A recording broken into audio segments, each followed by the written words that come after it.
So I just put this video together for anyone who's looking at starting cycling. Just a few of the tips and things that I purchased to start, and there's a lot of bullshit things that you don't actually need. So yeah, I'm just going to make this video and show you guys what I purchased and things that I needed before I started. So let's get into it. First thing is, you're going to want to decide what kind of bike you want. You know, road bike, mountain bike, fixed gear bike, whatever. You've got to decide whatever you want, or you can buy more than one bike, whatever, that's up to you. So I actually bought a $90 Kmart bike just to see if I liked cycling. So I'll show you that bike now. So that's it here, just this black and red one here. $90, that's all. And for 90 bucks, you can't go wrong. So I rode that for about a month just to see if I enjoyed cycling at all, and I loved it. So straight away I went and bought a mountain bike because I found at the time that's what I wanted to do. Good thing about a mountain bike is you can still ride it on the road, or you can ride it anywhere, which is great. Whereas if you buy a road bike, you're pretty much stuck to the road and paved surfaces. You'd never take a road bike, mountain biking or anything like that. So I bought a mountain bike. I'll show you that one now. It was a Cannondale. This one here. Cannondale 29 Trail SL2. So difference, for those who don't know, the difference between a mountain bike and a road bike. Mountain bike usually has front suspension or front forks. The frames are usually a lot more flexible to absorb, you know, the bumps and jumps and things like that. Mountain bikes usually have a flat bar like this, just one that goes straight across, and they usually have wider tyres with more tread on them, like so. Some will have disc brakes, some won't, but yeah, that's the basic premise of what makes up a mountain bike. Road bike usually has the drop handlebars like so, very narrow tyres, no suspension fork, just a solid fork, and they're a lot more stiff. A road bike's a lot more stiff, so it's built just to get power down and to be efficient, not to absorb any, you know, bumps and jumps and things like that. So that's the main difference between the two. There are other bikes, hybrids, which are kind of like mountain bikes with road tyres, and there's a lot of other bikes you can get, but the main categories are mountain bike or road bike. So decide what you want to get. I got a mountain bike because, as I said, I could go mountain biking, then I could ride on the road if I wanted. So yeah, so I started with the mountain bike, and only recently I purchased a road bike, just so I can, if I go on the road, I can ride the road bike. If I'm going mountain biking, I can take the mountain bike. So yeah, if you want to do both, buy a mountain bike. If you're only going to buy one bike, buy a mountain bike. You can do both. Yeah, you can do both quite easily. So yeah, all right. Some of the things that I purchased when I got the bike, things that you're going to definitely need. I got some stuff down here. So first things first, safety, and that was a helmet. So I got the helmet when I bought the bike. That's it there. So yeah, make sure you buy a helmet, 100%. That just goes without saying. Then I also bought some glasses. They're like sunglasses, but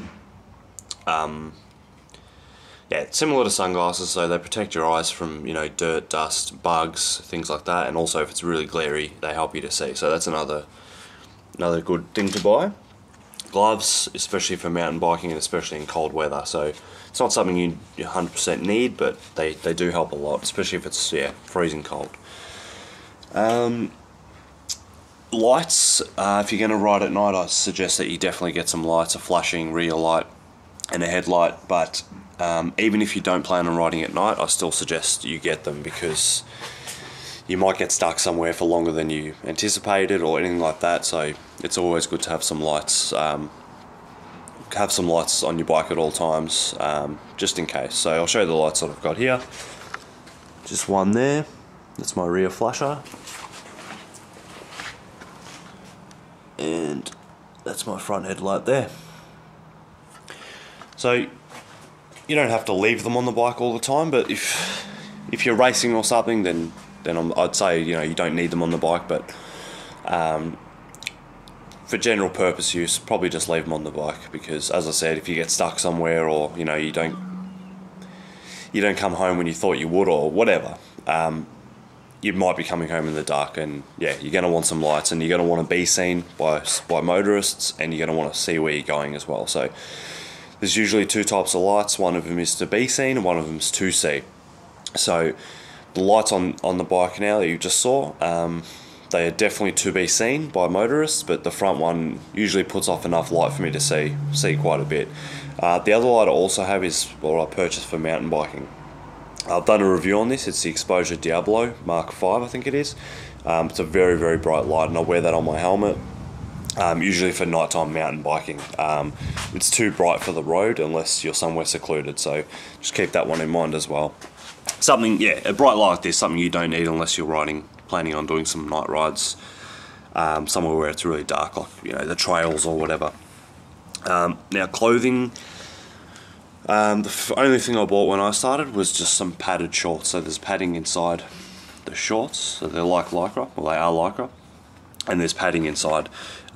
This was a massive help, because when you first start riding a good bike, you're going to find the seats probably pretty firm, and you're going to get a sore ass. So the shorts help massively with the padding, and yeah, if you can afford it, get a top and jerseys and things like that. They do help disperse the sweat, and they do keep you cool, so they do work. There is a reason that people wear Lycra, even if it does look a bit weird to some people. Hydration, number one, so make sure you get a bottle of any type, and make sure you get cages fitted to your bike, just like that and like that, so you can put your water bottles inside.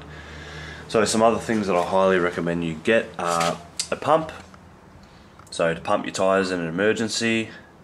If you get a flat or anything like that, you're going to need a pump to put air in them, so definitely grab a pump. You don't have to mount it to your frame. Some people carry it in their jerseys or backpacks or whatever. I mount mine to my frame, that way I know I've always got it, and there's one on this bike as well. And also got myself a saddle bag here, so it's a bag that just sits under the seat, under the saddle, and in this bag I have a toolkit. So definitely recommend you get a toolkit. This toolkit could almost fix almost anything on the side of the road. Some spare tubes, I carry 2 in the bag, and I think that's all I have in there. You need tyre levers as well, which I think is part of my toolkit there. So tyre levers will help you get the tyre off the rim if you do get a flat. So it's all about being prepared. Make sure you carry tubes. You don't want to be 20 kilometers away and pop a tyre and not have a tube. So yeah.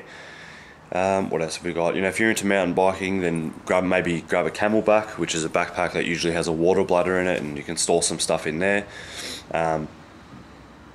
Shoes, just when you're first starting out, you're probably not going to want to ride clipless pedals. So clipless pedals are the ones where, it's a weird name, but your shoes clip into the pedals, so you're basically stuck on the bike.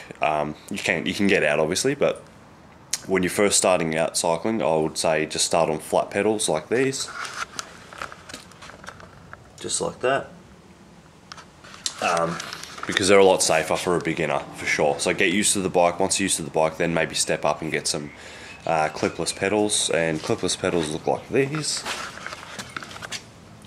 So they all look a bit different, but this one here, so as you can see, these are the clips. The shoe actually sits in there and locks in, and locks you to the bike. It just gives you a bit more pedaling efficiency, and it makes you feel at one with the bike, if you will. But yeah, maybe not for a beginner, because you're probably going to be finding it hard enough to balance and learn how to ride the bike and change gears and do all that kind of stuff, and the last thing you want to do is forget to clip out and fall over. So I think that might be about it. So yeah, first thing, definitely decide what kind of bike you want. If you feel like you want to do a bit of both, or you're not sure what you want to do, definitely buy a mountain bike. You can ride that on the road, you can ride that on the trails, you know, wherever you want. If you're purely going to ride on the road, then that's fine, buy a road bike. A few friends of mine have bought mountain bikes and they've put skinnier tyres on them when they do ride on the road, so that's fine as well. So yeah, decide what kind of riding you want to do. Make sure you are safe and get a helmet and any other protective stuff like that. Get a reasonable pair of shoes. What else? I change the pedals on some of my bikes because the ones that come with them weren't the best. So one of the bikes has specialised bennies, which are a spiky pedal that stops your feet sliding off, and the other, obviously, as I just showed, has clipless pedals. So yeah, definitely get some comfortable clothing, padded shorts, otherwise you're going to have a real sore ass and you're just going to hate every minute of it. So padded shorts, lights, they're not that expensive. The two that I showed you on my bike, the front and rear, they were $40 from Big W, and they're USB rechargeable, so no changing batteries, anything like that. Just take them off the bike and charge them every now and then.